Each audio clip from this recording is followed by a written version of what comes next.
विद्यामंदिर मांगनूर शालेय व्यवस्थापन कमिटी अध्यक्ष आमचे मित्र माननीय रणजित मोहिते यांच्या वाढदिवसानिमित्त विद्यार्थी शिक्षक आणि पालक मेळावा या ठिकाणी आयोजित केलेला आहे। या प्रसंगी उपस्थित असणारे विद्यामंदिर मांगनूरचे मुख्याध्यापक मान्य कांबळे सर, त्यासोबत शाळेचा सर्व शिक्षक स्टाफ, शालेय व्यवस्थापन कमिटीचे सर्व सदस्य, समोर उपस्थित असणारे पालक आणि विद्यार्थी मित्रमैत्रिणी, सर्वांना नमस्कार। व्याख्यानाला सुरुवात करण्याच्या अगोदर आमचे मित्र मान्य रणजित मोहिते यांना वाढदिवसाच्या मनपूर्वक शुभेच्छा देतो। मांगनूरमध्ये यायची ही माझी दुसरी वेळ आहे। 2022 साली शिवजयंतीच्या निमित्तानं मी एकदा आलेलो होतो आणि त्याच्यानंतर आज परत एकदा आपल्या समोर बोलण्याची संधी मला मिळालेली आहे। शिक्षक, पालक आणि विद्यार्थी सगळे या ठिकाणी उपस्थित आहेत। सर्वांचं कार्यक्रमासाठी मी स्वागत करतो आणि माझ्या बोलण्याला सुरुवात करतो। मागील काही महिन्यामध्ये मी एका कॉलेजमध्ये व्याख्यानासाठी गेलेलो होतो। कार्यक्रमाला थोडासा वेळ होता। कॉलेजचे प्राचार्य म्हणले की मोहिते सर, कॉलेजचा थोडासा परिसर आपण बघून येऊ। आणि सरांच्या बरोबर मी कॉलेजच्या परिसरामध्ये फिरत होतो। सर आपलं कॉलेज मला फिरवून दाखवत होते। हे स्टाफ रूम आहे, हे ऑफिस आहे, हॉल किंवा ग्राउंड, हे सगळं दाखवत होते। आणि बाहेर ग्राउंडवर आल्यानंतर काही मुलं तिथं बसलेली होती। तर प्रत्येकाच्या हातामध्ये त्याचं पुस्तक होतं, काहीच्या हातामध्ये वह्या होत्या। तर प्रत्येक जण वाचत होता आणि एक मुलगा तिथं निवांत बसलेला होता। आता हा एकटाच अभ्यास करत नाही म्हटल्यावर माझ्यातला शिक्षक थोडासा जागा झाला आणि सरांना म्हटलं की 2 मिनिटं मी त्या विद्यार्थ्याशी चर्चा करून येतो। आणि त्या विद्यार्थ्याला थोडंसं बाजूला घेतलं आणि बोललो की बाकीचे सगळे अभ्यास करत आहेत आणि तू एकटाच असा निवांत का बसलास? तर त्या मुलाने मला प्रश्न विचारला की सर, मी अभ्यास केला तर काय होईल? मी म्हटलं अरे अभ्यास केलास तर तुला चांगले मार्क मिळतील, परीक्षेत तू यशस्वी होशील। तो म्हटला सर त्याने काय होईल? मी म्हटलं अरे परीक्षेत चांगले मार्क मिळाले तर तुला चांगली नोकरी मिळेल। मला म्हटला सर त्याने काय होईल? मी म्हटलं अरे चांगली नोकरी मिळाली तर तुला चांगला पगार मिळेल, तुझं आयुष्य चांगलं होईल। परत त्याने विचारलं सर मग त्याने काय होईल? मी म्हटलं अरे तुला जर चांगला पगार मिळाला, तू चांगलं घर वाचेल, तुला आयुष्य निवांत जगता येईल। त्या मुलानं मग विचारलं सर मग आता मी काय करतोय? आता पण मी निवांतच आहे। हे सगळं करून जर मला निवांत जगायचं असेल तर आता पण मी निवांतच आहे। म्हणजे मुलं पाहुण्यांना बोलू देत नाही। दुसऱ्या एका शाळेत असाच एक प्रसंग घडलेला होता। गणिताचा तास चालू होता आणि एक विद्यार्थी खिडकीकडेला बसलेला सतत खिडकीतून बाहेर बघत होता। सरांचं लक्ष त्याच्याकडे होतं। सरांना वाटलं आता लक्ष देईल, मग लक्ष देईल। सगळं गणित शिकवून झालं तरी मुलगा सरांच्याकडे लक्ष देत नव्हता। सर बोलत बोलत त्या विद्यार्थ्याजवळ गेले आणि त्याला उभा केलं। त्याला म्हटलं बाहेर काय बघतोस? विद्यार्थी म्हणला सर चिमणी बघतोय। विद्यार्थी म्हणला त्यात वेगळं काय? चिमणी चिमणी सारखी आहे, त्यात वेगळं काय? तो म्हटला सर चिमणी अंडी देते। मग त्यात काय वेगळं? चिमणी अंडी, चिमणी अंडी देणारच, त्यात काय असं वेगळं आहे? तर तो म्हणला सर तुम्ही एखादा अंडे देऊन दाखवा। म्हणजे विद्यार्थी पाहुण्यांना बोलू देत नाहीत, विद्यार्थी शिक्षकांना बोलू देत नाहीत आणि अशा विद्यार्थ्यांच्या समोर बोलायचं। बरं फक्त विद्यार्थीच असते तर गोष्ट वेगळी होती। या ठिकाणी शिक्षक आहेत, विद्यार्थी आहेत आणि पालक आहेत। त्यामुळं फक्त विद्यार्थी असते तर शिक्षकांना आणि पालकांना दोष देता आला असता की तुमच्यामुळं विद्यार्थी बिघडलेले आहेत। फक्त पालक असते तर शिक्षकांना दोष देता आला असता। पण या ठिकाणी सगळे उपस्थित आहेत, त्यामुळं या ठिकाणी बोलताना माझा काही दोष निर्माण होणार नाही याची मला काळजी घेणे महत्त्वाचं आहे. समाज खूप वेगानं बदलतो. मागच्या 40-50 वर्षापूर्वीचा जर विचार केला तर मागच्या 40-50 वर्षापूर्वी शिक्षकांचा जो काही पेहराव होता तो खूप वेगळा होता. साधारण त्यावेळेचे शिक्षक, आपल्या शिक्षकांना आठवत असेल, साधारण विचार पैरण किंवा काही शिक्षक धोतर नेसून यायचे. शिक्षकांना आता सर म्हटलं जायचं, त्यावेळेला मास्तर किंवा गुरुजी म्हटलं जात होतं. तर त्यावेळेचे विद्यार्थी जे काही होते ते विद्यार्थी सुद्धा वेगळे होते. शिक्षकांचा आदर खूप चांगल्या पद्धतीने करत होते. आताचे शिक्षक धोतर किंवा विचार घालून येऊ शकते, पण आताचे विद्यार्थी त्या शिक्षकांचं धोतर ठेवतील की नाही यात शंका आहे. त्यामुळे आता जी काही जीन पॅन्ट आलेली आहे त्यामध्ये काही शिक्षकांचा दोष आहे असं मला वाटत नाही. आणि काळानुसार शिक्षकांच्या मध्ये सुद्धा खूप चांगले बदल झालेले आपल्याला दिसतात. पूर्वी शाळा खूप चांगल्या असायच्या, आता सुद्धा आहे. आता गुणवत्ता शिक्षकांच्यामुळे खूप चांगल्या पद्धतीने वाढते. पण आता जर बघितलं किंवा पूर्वीच्या शाळा जर बघितल्या तर पूर्वी शाळेला खूप चांगलं पटांगण असायचं. 15 दिवसातून एकदा साधारण शनिवारी 10च्या नंतर पटांगण सारवलं जायचं. 6वी-7वीची मुलं घरातून पाणी घेऊन यायची, 6वी-7वीच्या मुली घरातून शेण घेऊन यायच्या. म्हणजे मुलांच्यासाठी तो एक उत्सवच असायचा. 15 दिवसातून एकदा ते पटांगण सारवलं जायचं. आणि पालकांना सुद्धा त्याच्याबद्दल काही तक्रार नसायची. म्हणजे माझी मुलं शाळेमध्ये काम करतात त्याच्याबद्दल कुठलीही तक्रार नसायची. पण आताच्या पालकांची मानसिकता बदललेली आहे. कारण त्यावेळेचे जे विद्यार्थी ही शाळेची सगळी कामं करत होते तेच आता पालक झालेले आहेत आणि त्यांची मानसिकता थोडीशी बदललेली आपल्याला दिसते. शाळेची किंवा आता विद्यार्थ्यांचा जर विचार केला, विद्यार्थ्यांचा पूर्वी आधी शाळेत असताना किंवा हे सगळे शिक्षक शाळेत असताना, आपण पालक शाळेत असताना आपले कपडे जर फाटके असले तर आपली आई किंवा वडील आपल्याला शाळेत तसे जाऊ देत नव्हते. म्हणजे मुलं तुला हसतील, तुझी कपडे फाटलेले आहेत. त्यावेळेला पांढरा शर्ट आणि खाकी चड्डी हा विद्यार्थ्यांचा पेहराव होता. आणि एखाद्याची हाफ पॅन्ट चड्डी जर फाटलेली असेल तर बाकीची मुलं तुम्हाला नावं ठेवतील असं आपले आई वडील सांगत होते. आणि आई त्या चड्डीला किंवा शर्टला रबू करायची आणि त्याच्यानंतर आपल्याला ते जे काही कापड होते ते घालायला द्यायचे. आता थोडंसं वेगळं आहे. आता जितकं जास्त फाटलेलं असतं तितकं जास्त चांगलं म्हटलं जातं. म्हणजे आमच्या कॉलेजमध्येच माझा एक विद्यार्थी, मी म्हणलं अरे अशी काही पॅन्ट घातलीस, तुझी जीनची पॅन्ट जी काही घातलेली असते गुडघ्यावर सगळी फाटलेली आहे. तर तो म्हणला सर तुम्हाला काही कळत नाही, आताची फॅशन आहे. मागे एका लग्नात गेलो होतो आणि एक नातेवाईक मला भेटली आणि तिने आपल्या मुलगीची ओळख करून देत असताना सांगितलं की ती समोरून जो घोळका येतोय त्यामध्ये जास्त फाटलेला ड्रेस आहे ती माझी मुलगी आहे. म्हणजे पालकांची सुद्धा मानसिकता खूप मोठ्या पद्धतीने बदललेली आपल्याला दिसते. पूर्वी फाटलेलं असलं की अब्रू जात होती, आता फाटलेलं असलं की ती अभिमानाची गोष्ट समजली जाते आणि समाज सगळा असा बदलताना आपल्याला दिसतो. विद्यार्थ्यांना शिक्षकांनी जर पूर्वी मारलं तर विद्यार्थी घरात सांगत नव्हतं.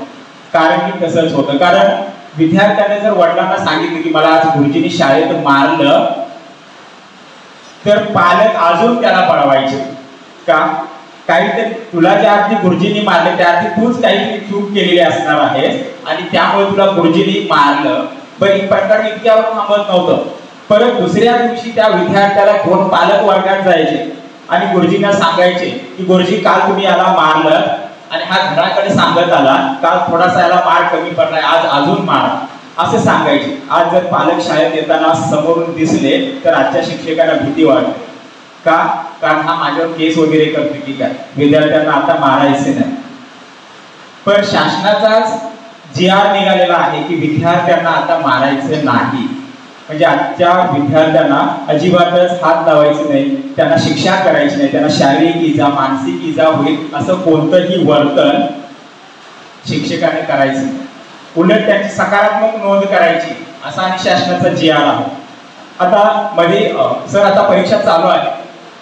मागे काही वर्ष परीक्षा बंद केलेल्या होत्या, मार्क सिस्टीम बंद केलेली होती, फक्त ग्रेड द्यायच्या होत्या. एका विद्यार्थ्याला त्याच्या मार्कलिस्ट वरती सगळ्यात ड श्रेणी मिळाल्या, म्हणजे ड ग्रेड मिळाले आणि तो एकट्यालाच मिळाली. तो पालकांना वडिलांना सांगायला गेला की बाबा मला सगळ्या विषयात द आहे. पालकांना सुद्धा काही कळले नाही. अरे वा, इथून पुढे पण असाच अभ्यास कर, प्रत्येक विषयात द श्रेणी मिळव. म्हणजे त्यांना सुद्धा काही कळत नाही म्हणजे द श्रेणी का दिली जाते. मग आता विद्यार्थ्यांची सकारात्मक नोंद करायची असा जर शासनाचा जे.आर. आला, एका शिक्षकानं बघितलं की मधल्या सुट्टीमध्ये एक विद्यार्थी आपल्या मित्राच्या कंपास बॉक्स मधून त्याचा पेन चोरत होता. मग आता या प्रकरणाची सकारात्मक नोंद कशी करायची. शिक्षक ते लिहू शकत नव्हते की हा भविष्यामध्ये चोर होणार आहे. मग आता काय करायचं. मग सर मुख्याध्यापकांच्याकडे गेले आणि मुख्याध्यापकांना विचारलं, सर हा मुलगा पेन चोरताना मी पाहिलेला आहे, याची सकारात्मक नोंद कशी करायची. मुख्याध्यापक म्हणले, बघा बाबा मी काय सांगणार, तुमचा विद्यार्थी आहे, तुमचं तुम्ही पहा म्हणले. मग शिक्षकाने खूप विचार केल्यानंतर शिक्षकाने त्याच्या परिपत्रकावर, त्याच्या मार्कलिस्टवर ते एक शेरा लिहिला की या विद्यार्थ्याला आपल्या मित्रांच्या वस्तू संग्रही ठेवण्याचा छंद आहे. असा जर शेरा हे मार्कलिस्ट जर पुढच्या हायस्कूलच्या शिक्षकांना जर गेलं आणि त्यांनी ठरवलं की हा याचा जो छंद आहे मित्रांच्या वस्तू संग्रही ठेवण्याचा, याला आपण प्रोत्साहन द्यायचे त्यांनी जर ठरवलं, तर काय होईल, तर त्या शिक्षकाची पर्स सुद्धा जाग्यावरती राहणार. म्हणजे हा शासनाचे काही धोरण. आता कसं झालंय, शासनामध्ये शिक्षण कमी आणि शिक्षण तज्ञ जास्त झालेले आहे आणि त्याचा हा दुष्परिणाम आपल्या सगळ्या लहान मुलांना पुढच्या पिढीला भोगायला लागतोय असं मला वाटतं. तर शिक्षकांच्या वरती सुद्धा अनेक पालक बोलतात. त्या ठिकाणी विद्यार्थी आहेत, शिक्षक आहेत, पालक आहेत, त्याच्यामुळे सगळ्यांच्या वरती बोलणं गरजेचं वाटतं मला. तर शिक्षकांना म्हणजे पालकांना वाटतं की शिक्षकांना खूप जास्त पगार आहे, पण त्यांच्या मागं किती कामं आहेत या कामाबद्दल त्यांना काहीही माहिती नसते. पण शासनाचा सुद्धा शिक्षकांच्यावर इतका विश्वास, म्हणजे जी काही प्रामाणिकपणे कामं करतात ते फक्त शिक्षकच करतात. त्यामुळं शासनाची जी काही सगळी कामं आहेत ती सगळी कामं शिक्षकांना दिली जातात. म्हणजे जनगणनेचं काम असू दे, फक्त शिक्षक दिसणार. आता मतदार नोंदणीचं काम चालू आहे, शिक्षकांनी काम करायचं. ही बाहेरची कामं झाली. यासोबतच आणखी काय काम केलं जातं, तर विद्यार्थ्यांच्यासाठी UDIS वरती त्यांची नोंदणी करणं, अपार ID तयार करणं, ECVC तयार करणं, अशी अनेक कामं विद्यार्थ्यांची सुद्धा करायला लागत असतात. अवघड ही माहिती फक्त ऑनलाईन पाठवायची नाही, म्हणजे अगोदर ऑनलाईन पाठवायची आणि त्याच्यानंतर परत त्याची ऑफलाईन माहिती जमा करायची. म्हणजे असे काही घोळ होतात आणि शिक्षकांना कधीही हा GR येतो. म्हणजे एका शिक्षकाला रात्री 12 वाजता व्हॅलेंटाईन डेच्या दिवशी रात्री 12 वाजता मेसेज आला. शिक्षक सुद्धा खुश झाला. आता व्हॅलेंटाईन डे दुसऱ्या दिवशी आणि मला आता रात्री 12 वाजता मेसेज आला. चेहऱ्यावरती आनंद झाला, हसू आलं. ओपन केला तर मुख्याध्यापकाने मेसेज पाठवला होता, तुमच्या वर्गाचा पट किती आहे. म्हणजे कधीही ही कामं म्हणजे विद्यार्थ्याने शिक्षकाने फक्त काम करत राहायचं आणि त्यांचं जे काही महत्वाचं काम आहे म्हणजे विद्यार्थ्यांना शिकवणं हे जे त्यांचं महत्वाचं काम आहे ते या कामाच्यामुळे थोडंसं बाजूला राहतं की काय अशी एक शंका मनामध्ये येते. मागे एका शाळेमध्ये शाळा तपासणीसाठी गट शिक्षण अधिकारी आले आणि एका वर्गामध्ये गेल्यानंतर त्यांनी फळ्यावर पाहिलं की एक म्हणजे उसाचं चित्र खूप छान त्या शिक्षकांनी उसाचं चित्र काढलेलं होतं. शिक्षण अधिकारी खुश झाले. अरे वा सर, तुमचं पेंटिंग खूप छान आहे, तुम्ही खूप छान चित्र काढता. अरे हे काही तुम्ही जे काही चित्र काढलेलं आहे ते अतिशय सुंदर आहे सर, धन्यवाद म्हटलंय. आणखी 2-2.5 महिन्यानंतर परत गट शिक्षण अधिकारी काय त्याच शाळेवरती तपासणीला. त्याच वर्गात गेल्यानंतर फळ्यावरती उसाचं चित्र तसंच. शिक्षण अधिकाऱ्यांनी विचारलं, सर उसाचं चित्र अजून तसंच आहे. सर म्हणजे बेनिफिट आम्हाला शिकवायला वेळ दिलाय का तुम्ही? फळा पुसायला सुद्धा तुम्ही वेळ दिला नाही. इतकी कामं तुमची, एक GR झाला की दुसरा GR आणि त्यामुळे मुलांना शिकवायचं राहून गेलं आणि त्यामुळे मध्यंतरी काही शिक्षकांनी मोर्चा काढला की आम्हाला शिकवू द्या. आमच्यावर ज्या काही इतर शासनाची जी काही कामं म्हणजे शाळा बाह्य कामं आम्हाला शिक्षकांना सांगू नका, याच्यासाठी शिक्षकांना मोर्चा काढायची वेळ येते कारण विद्यार्थ्यांच्याकडे दुर्लक्ष होतं. आता खरं तर प्राथमिक शिक्षक होणं सर आपण मला वाटतं खूप नशीबवान आहात. म्हणजे आम्ही कॉलेजचा शिक्षक आहोत, कॉलेजमध्ये शिक्षकांना जितका मान मिळतो त्याच्यापेक्षा खूप जास्त मान जी लहान मुलं आपल्याला देतात. म्हणजे तुम्ही शाळेत सकाळी आल्यानंतर सुद्धा ही मुलं तुम्ही गाडीवरून येताना दिसलात तरी माझे सर आले, माझे मॅडम आले असं करत आपल्या जवळ येतात, आपल्याला बिलगतात. खूप छान वाटतं सर ते. आणि लहान निरागस प्रेम, इतकं प्रेम कुणाच्याही वाटायला येत नाही सर. माझा एक मित्र मागच्या वर्षी पोर्टल मधून तो प्राथमिक शाळेमध्ये रुजू झाला सर. तर परिपाठानंतर मागच्या वर्षी परिपाठानंतर तो वॉशरूम मध्ये गेला आणि वॉशरूम मध्ये जात असताना थोडासा पाऊस चालू होता. वॉशरूम मधून तो बाहेर येत असताना पाऊस मोठा चालू होता आणि त्यानं बघितलं की एक पहिलीचा मुलगा छत्री घेऊन त्याला नेण्यासाठी, वर्गापर्यंत नेण्यासाठी बाहेर उभा होता. म्हणजे इतकं निरागस प्रेम या शिक्षकांच्या, म्हणजे प्राथमिक शिक्षकांच्या वाट्याला थोडंसं जास्तच प्रेम येतं असं मला वाटतं. माटे सर, श्रीम माटे सगळ्यांना माहिती असते. माटे सर त्यांच्या अनुभवामध्ये लिहितात, तर त्यांच्या वर्गामध्ये 5वी 6वीचा मुलगा स्वाध्याय तपासण्यासाठी त्याची वही समोर घेऊन आल्यानंतर त्याच्या अंगाला अत्तराचा वास येत होता. आता हा 10-11 वर्षाचा मुलगा आपल्या अंगाला अत्तर लावून येतो, हा वाईट संगतीत गेलेला आहे, याला वेगळे नाद लागलेले आहेत असं सरांना वाटलं आणि इतकं बदललं त्या मुलाला. तो अक्षरशः वर्गात रडू लागला तरी सर मारायचे थांबत नव्हते आणि शेवटी सरांनी थांबवलं. तो मुलगा उठला, घरी गेला. दुसऱ्या दिवशी शाळेत आला नाही.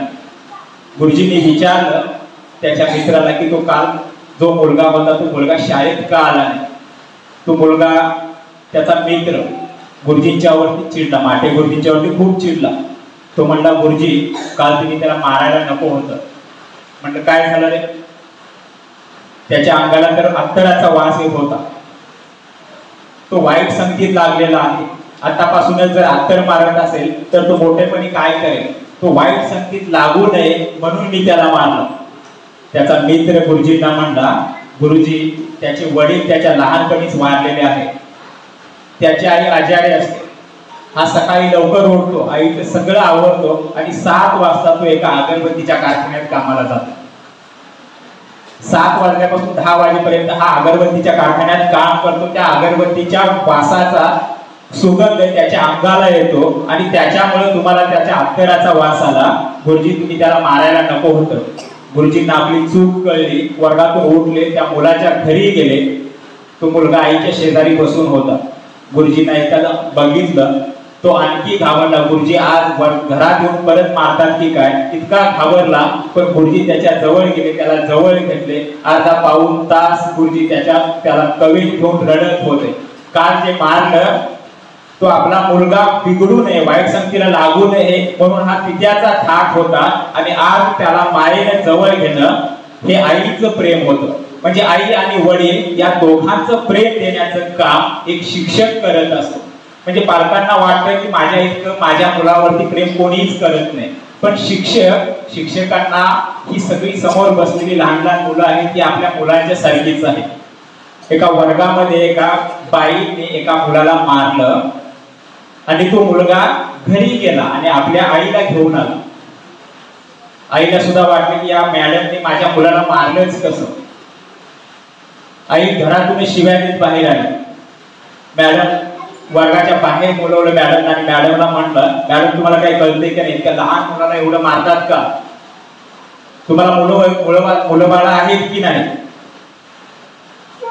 मॅडम म्हणल्या, वर्गाकडे तरी शांत नजर टाकली आणि मॅडम म्हणल्या, मला 40 मुलं आहेत, तुम्ही एक सांभाळता, मला 40 सांभाळायचे असतात. त्या बाईंना आपली चूक कळली. मला एक सांभाळताना नाकी 9 येतं. या मॅडम रोज 40 मुलं सांभाळतात आणि प्रत्येक मुलावरती आपल्या आईसारखं प्रेम करतात, आपल्या स्वतःच्या मुलासारखं प्रेम करतात. कारण त्या शिक्षकांना सुद्धा माहिती आहे की फक्त पगारासाठी काम करायचं नाही, तर मला एक समोरची पिढी चांगल्या पद्धतीने घडवायची आहे.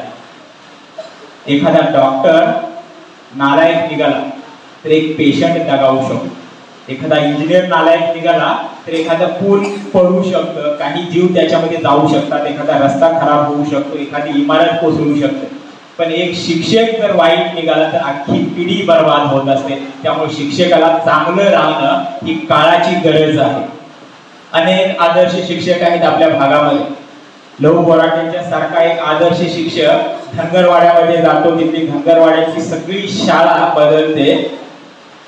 त्यांची ज्यावेळी बदली होते त्यावेळी अख्खं गाव रडतं आणि त्यांना निरोप देतं. असे आदर्श शिक्षक अनेक आहेत. साहित्यामध्ये, चित्रपटामध्ये सुद्धा अनेक आदर्श शिक्षक आपल्याला दिसतात. परवाच मी सर या व्याख्यानाच्या निमित्तानं बनगरवाडी वाचली.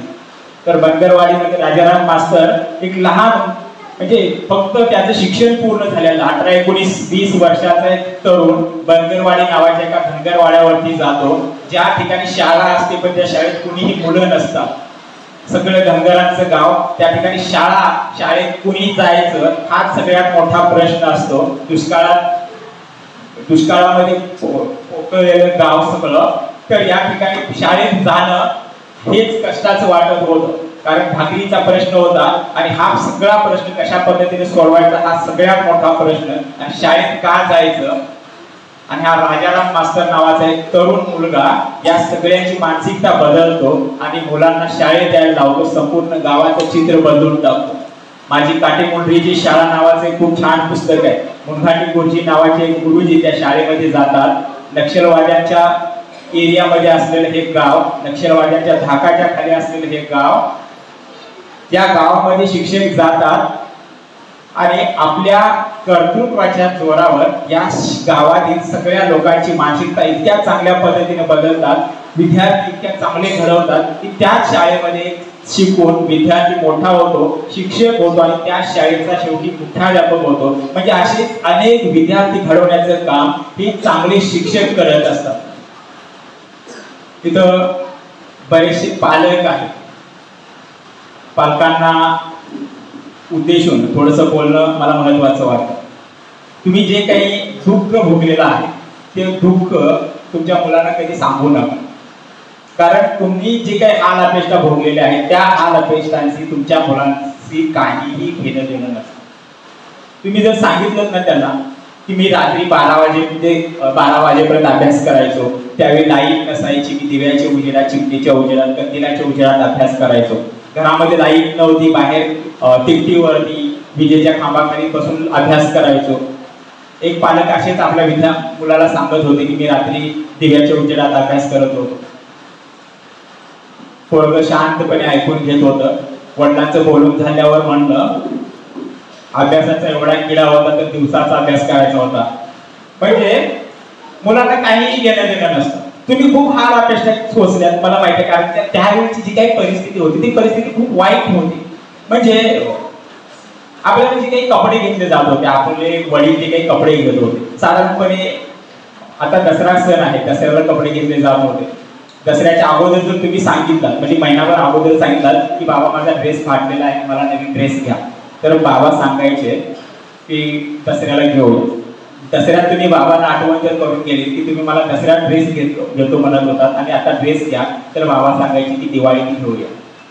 दिवाळी सांगितलं की सांगायचे 2 महिन्यांनी माहे आहे आणि त्यावेळेला आपण ड्रेस घेऊया. म्हणजे तुमची सहनशीलता वाढत होती. म्हणजे आज जर तुम्हाला एखादी वस्तू मागितली तर आजच्या आज तुम्हाला ती मिळालीच पाहिजे असं तुमचं मत कधीही नव्हतं. तुम्ही काही दिवस वाट बघत होता. आताच्या मुलांना तुम्ही काय करता, एखाद्या मुलाला तुमच्याकडे काही मागितलं तर ते ताबडतोब देतात आणि त्याच्यामुळे काय होतं, अचानक अशी एखादी वेळ येते की तुमच्याकडे ते वस्तू देण्यासाठी तुमच्याकडे आता काहीही नसतं आणि मग मुलगा काय करतो, मुलाला ते सहन होत नाही, त्यांना नकार ऐकायची सवय नसते आणि त्यामुळे तो चिडतो, चिडचिड करतो. कदाचित एखादा वाईट प्रसंग घडण्याची शक्यता नाकारता येते. म्हणजे अनेक मुलं आत्महत्या करतात, काही मुलं घर सोडून जातात. म्हणजे इतकी मानसिकता या मुलांची बदललेली आहे, त्याला कारणीभूत आपणच आहोत. म्हणजे त्यांना जे काही पाहिजे आहे ते ताबडतोब आपण देत असतो. म्हणजे मुलाने ड्रेस मागितला, एक ड्रेस ऐवजी 2 ड्रेस देतो. इतर काही मागितले, आता 8वी 9वीच्या मुलाचे इंस्टाग्राम अकाउंट आहे, कदाचित पालकांचाच मोबाईल घेऊन तेच मुलं काय करतात, आपल्या पालकांच्या मोबाईलवर आपलं स्वतःच इंस्टाग्राम अकाउंट उघडतात. पालकांना कल्पना सुद्धा नसते. म्हणजे याला कारणीभूत आपण आहोत.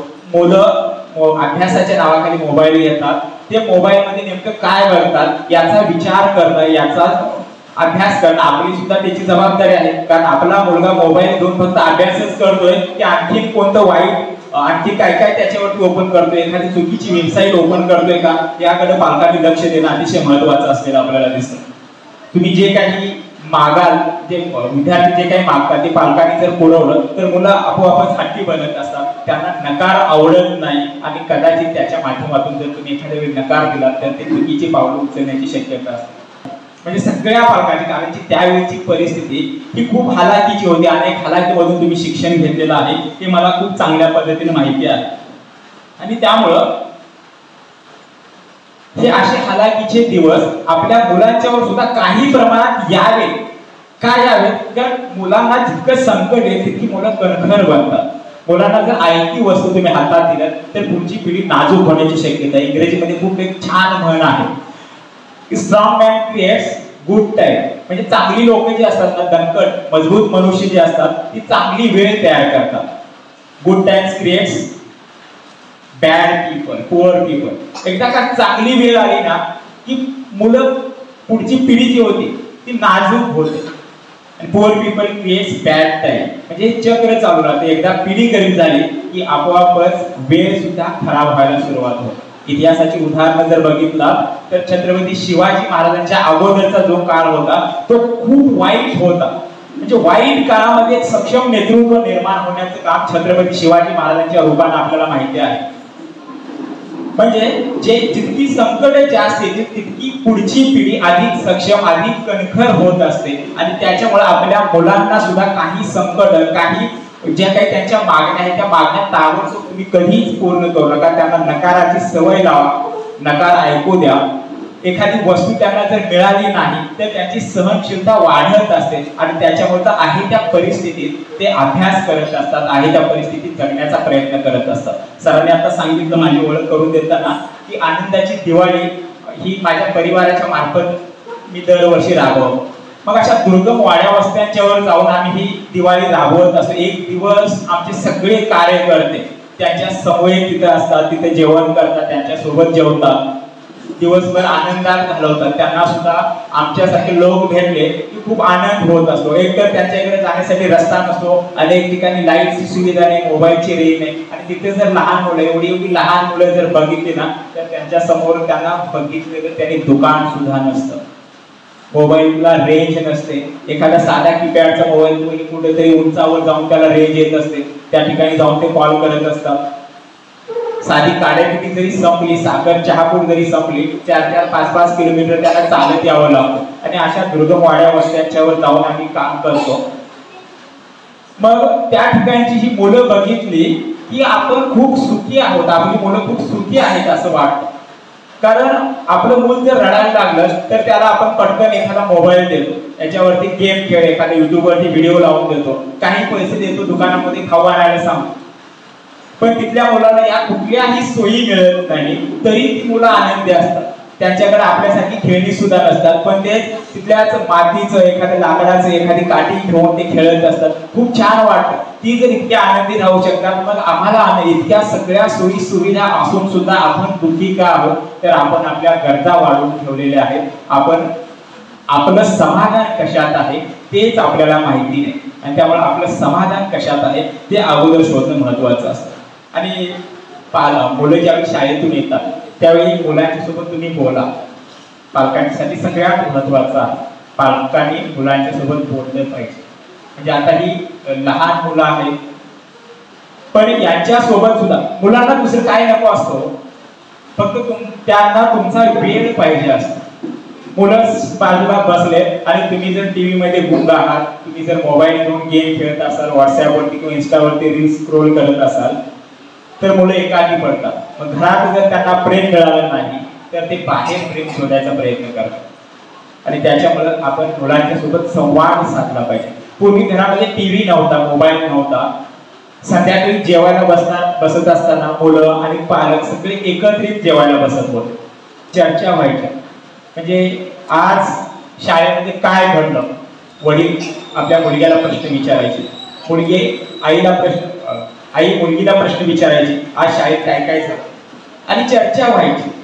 आज सुद्धा चर्चा होते, सगळे लोक टीव्ही समोर जेवायला बसतात। 8-8:30ला एखादी मालिका लागलेली असते आणि सगळे जेवायला घेतल्यानंतर एक जाहिरात लागते, टॉयलेट कशाने धुवावं, आणि आपण सगळे जेवताना ती जाहिरात बघतो। मग अगोदर आता अक्षय कुमार येत होता की एक हातात बॉटल घेऊन यानं धुवायला खूप छान निघतं।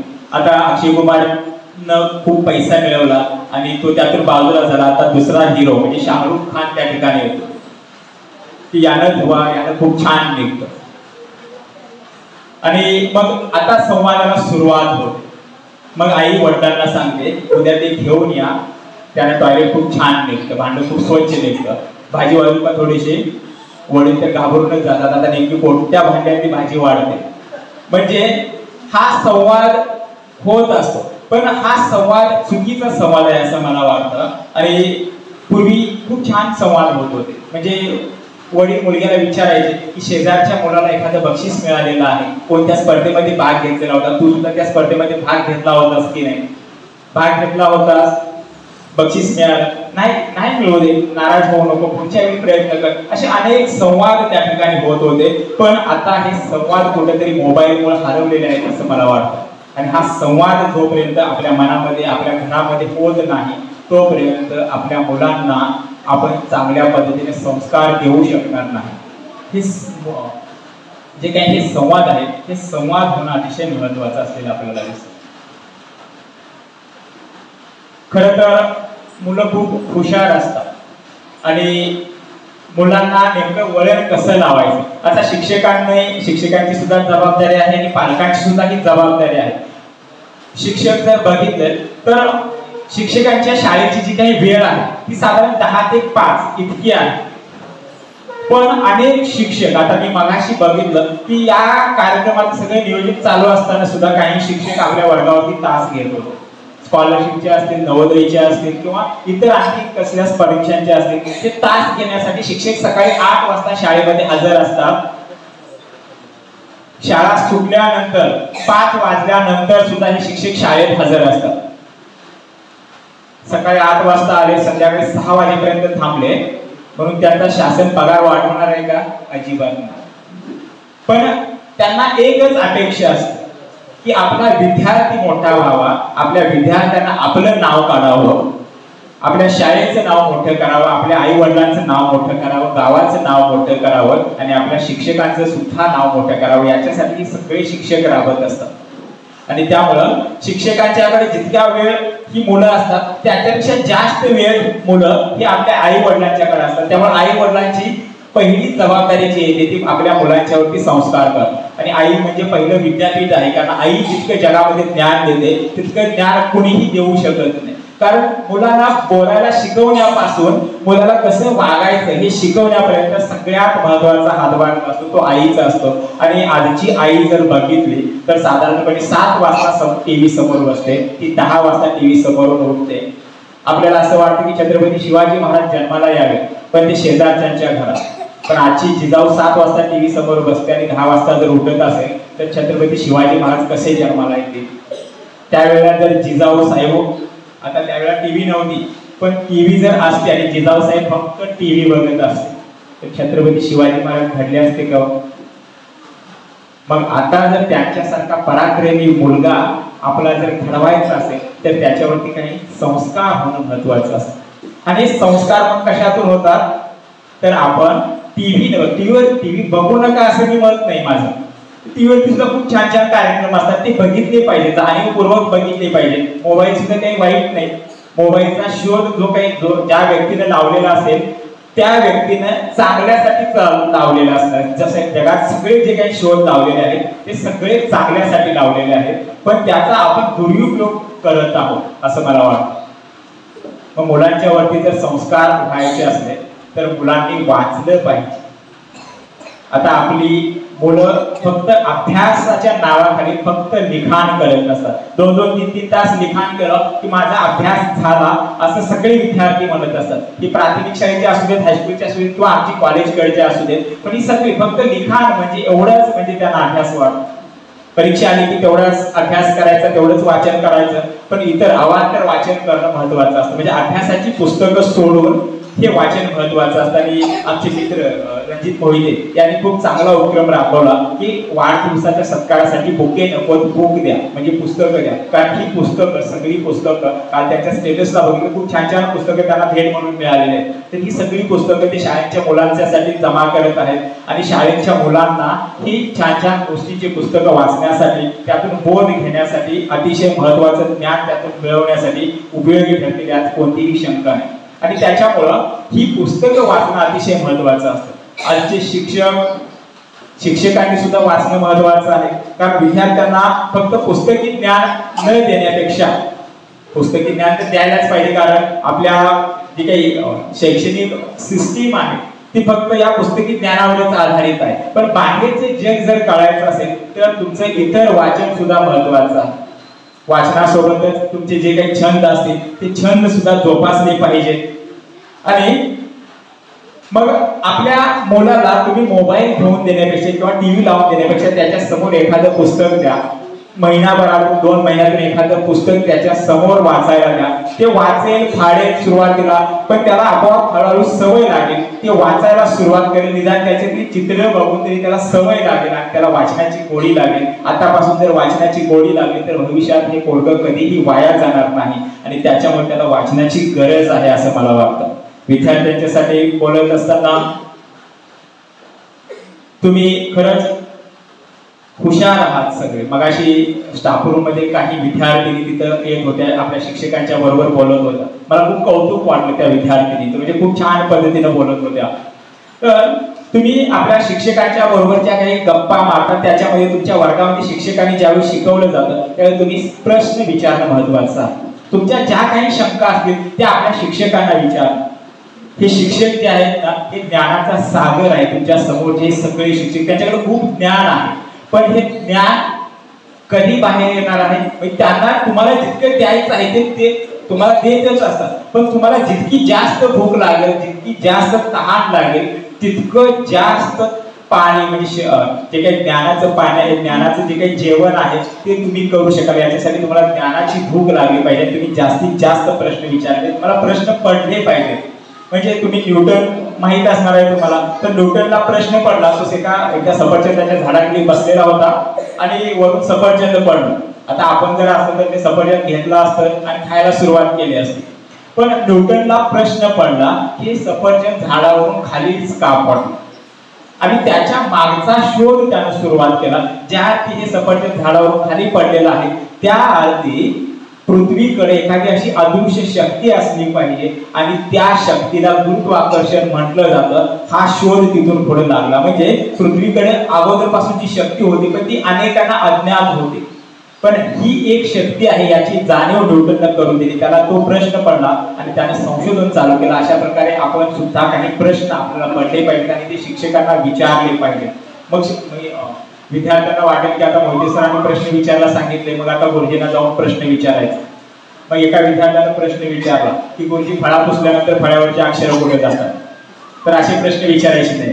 म्हणजे तुमच्या ज्ञानाशी संबंधित, ज्याच्यामुळे तुमच्या ज्ञानामध्ये वाढ होईल असे प्रश्न तुम्ही शिक्षकांना विचारले पाहिजे.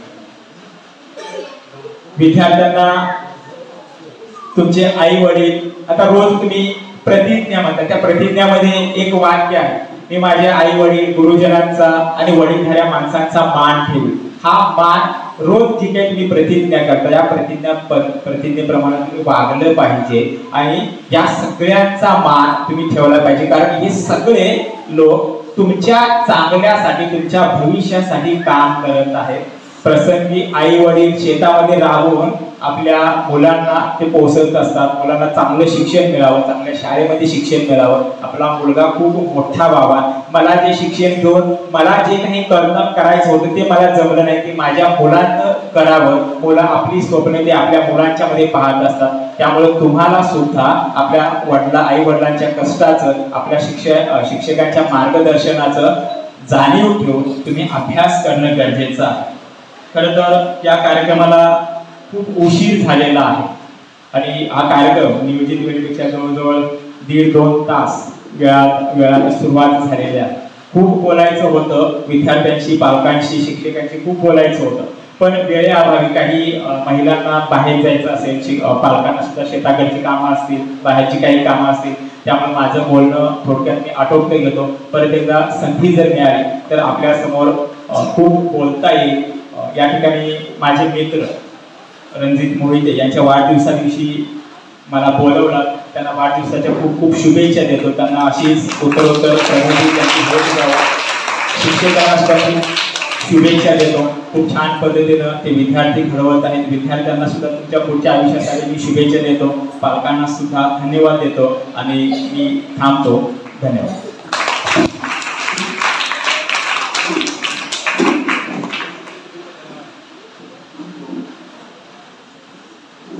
धन्यवाद सर. आपण गेले 1 तास विद्यार्थी, पालक आणि समाज या रिपोर्टामध्ये या सर्वांना गुंतलेलं होतं. खरं तर खूप तुम्हाला या ठिकाणी द्यायचं होतं, पण आम्ही दिलगिरी व्यक्त करतो की थोडासा उशीर या ठिकाणी झालेला आहे. तर तुमच्या या सर्व उद्बोधनाचा निश्चितच या सर्व मंडळींना फायदा होईलच अशी मी सर्वांच्या वतीनं तुम्हाला आशा व्यक्त करतो. आणि मी या ठिकाणी विनंती करतो आदरणीय सागर मोहिते साहेबांना की आपण या ठिकाणी रणजित मोहितेंना शुभेच्छा द्या.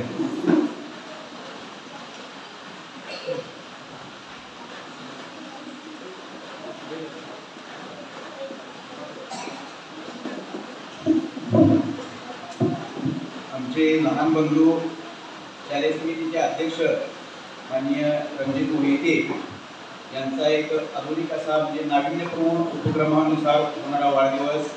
या वाढदिवसासाठी उपस्थित आता ज्यांचं चांगल्या पद्धतीचं व्याख्यान झालं, पालकांनी, मुलांनी आणि शिक्षकांनी कशा पद्धतीनं वागलं पाहिजे, शिकवलं पाहिजे, चांगलं जपलं पाहिजे, या पद्धतीचं मार्गदर्शन केलं ते संदीप मोहिते, शाळेचे मुख्याध्यापक आदरणीय कांबळे सर, सन्माननीय माने सर, घरके सर, कुलकर्णी सर, सर्वच शालेय समितीचे अध्यक्ष, उपाध्यक्ष, सर्व सदस्य, उपस्थित सर्व विद्यार्थी मित्र, पालक मित्र आणि बंधू.